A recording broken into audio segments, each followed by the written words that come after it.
আমার বাড়ি খয়রাবাড়ি। আমার নাম মিরাজুল শেখ। খয়রাবাড়ি চায়পাড়ায় বাড়ি।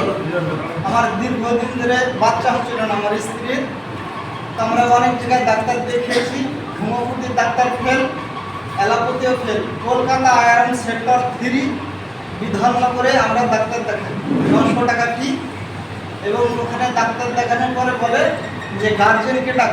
আমি ওখানে উপস্থিত হওয়ার পরে বলে যে আপনার কোনোদিন বাচ্চা হবে না, যদি নিতে চান তাহলে IVF করতে হবে।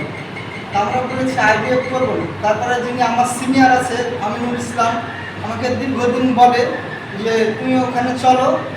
এবং তারপরে বলার পরে আমি আসার পরে এখানে ডাক্তার বলে তোমার বাচ্চা হবে 80% গ্যারেন্টি, তুমি ওষুধ খাও। আমি প্রথম মাসে ওষুধ খেয়ে বাইরে চলে যাই। দ্বিতীয় মাসে আসার পরে আমার স্ত্রী প্রেগনেন্ট হয়েছে, এখন 8 মাস চলছে। এবং আমার ডাউনে যারা আছে এবং 3 থেকে 4 জনের বাচ্চা এসেছে অলরেডি এবং আমার এসেছে। এবারে আমি শেষ করলাম। আসসালামু আলাইকুম।